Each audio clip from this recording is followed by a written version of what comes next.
Back on the No Holds Barred podcast. In this segment, we're going to talk about the history of ECW.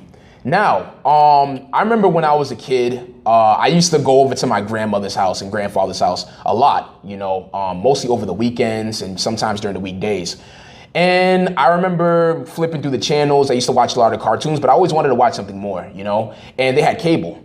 And so then I went on, at the time, it was called TNN, but right now it's TNT, but I went on TNN and I saw just a wrestling promotion in a bingo hall that had at least a couple of lights, mostly one light from the ceiling, with just a bunch of wrestlers who just had a lot of passion and, were very violent towards each other and used a lot of weapons. And honestly, I remember as a kid, I thought it looked very illegal. It looked dangerous. I felt like I shouldn't be watching it, which wanted me to watch it even more. And, memory I had of the old ECW was when the Dudleys, when they used to trash the fans and just run them down and use profanity and slurs and epithets and things of that nature. They had a lot of freedom. And then, as you know, ECW then went out of business in 2001. And then a lot of the wrestlers in ECW went over to the WWF, at the time. And but the problem with that was that a lot of the wrestlers, they weren't being utilized like they were being utilized in ECW, like Raven and Taz and Tommy Dreamer. They were just being taken advantage of by the WWE system. But then in 2005, Rob Van Dam went backstage to Vince McMahon and some writers and say, hey, listen, we always get chants in the crowd of ECW. We're still very much alive, even though the company is foreclosed. Why not we have our own pay-per-view with no storylines whatsoever? We'll just flat out wrestle, called ECW One Night Stand 2005. And by a miracle, Vince McMahon said yes. And that pay-per-view was awesome. It was epic. I watched it and I had goosebumps the entire show. And then that led to ECW One Night Stand 2006 because 05 did such great business. But in the beginning segment of that pay-per-view, Paul Heyman came out and went in the ring and said, ECW, we're coming back on Tuesday nights on 9/8 Central, and I was ecstatic about that. I was excited. I just wanted to see something new and fresh, and they provided that at first. I made sure I stayed up and I watched it, and it was amazing. They had Sandman on the show, Dreamer on the show, Sabu, Rob Van Dam, and even Joey Styles and Taz were there, and it felt like ECW.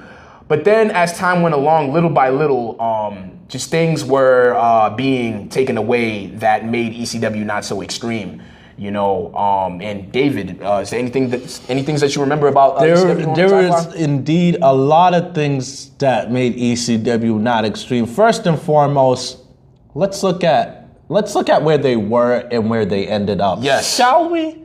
We shall. So they start off Extreme Rules matches every week.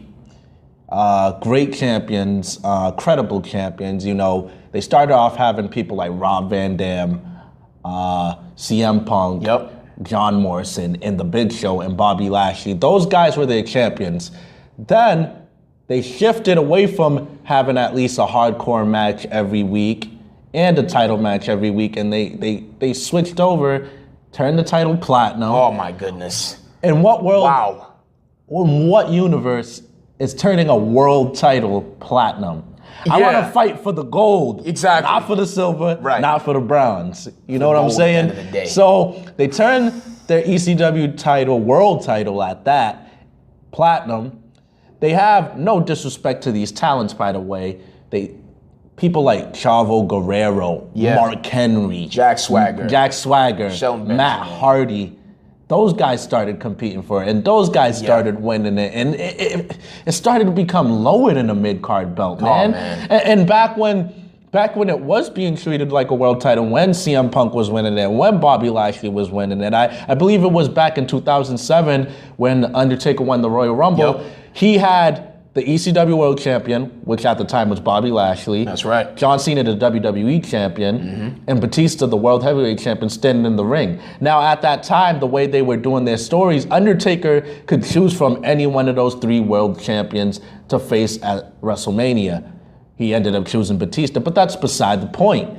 The point is, they treated it like a world title. Yeah. He had the option of picking the ECW World Heavyweight title, and then years after that, when it turned platinum and they devalued it, it wasn't even an option for the Royal Rumble winner. Unfortunately, it was like a blatant disrespect, and I just think it should have never went. It should have never went that way. It really shouldn't have. It was disappointing. You know, I saw things just kind of unravel for ECW when I saw Joey Styles getting released, Van Dam getting released, Sabu getting released, Sandman getting released. Let me talk about Sabu for a second.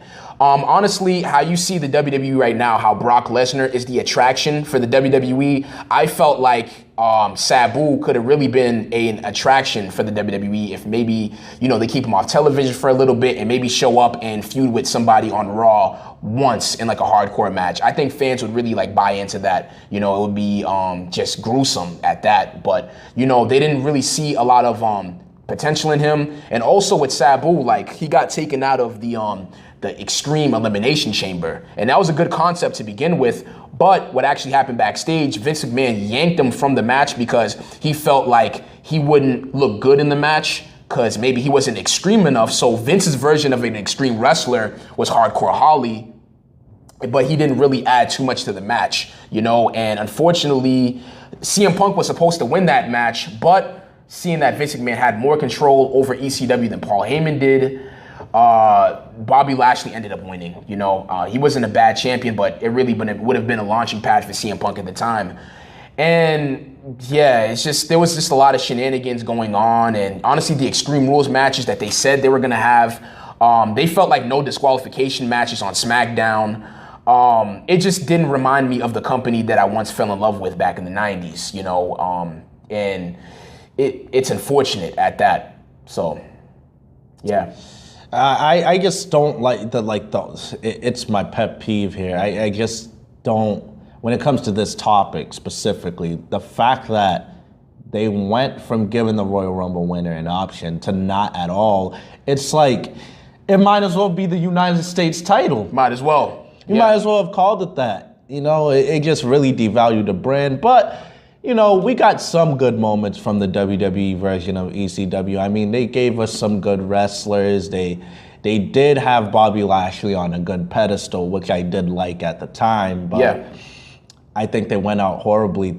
Their last champion ever was Ezekiel Jackson. Man. He wins the belt and then the lights go out. So it's like, why be excited for the title that you are not really gonna hold for a very long time? It made no sense to me. One thing I did like about WWE's ECW was when, they used to have like wrestlers, top tier wrestlers from Raw and SmackDown, like Booker T and Ric Flair and Big Show. They used to actually come on the show and wrestle, their world champion. And that was actually good, and it made the championship more credible at that. And we saw some matchups that we didn't see for the first time. Yeah, some fresh matchups with elite talent. And honestly, it was a shame that ECW had to close their doors, but we'll tell you whose doors aren't closing. Our doors are going to stay open. Stay tuned for more No Holds Barred podcasts. And remember,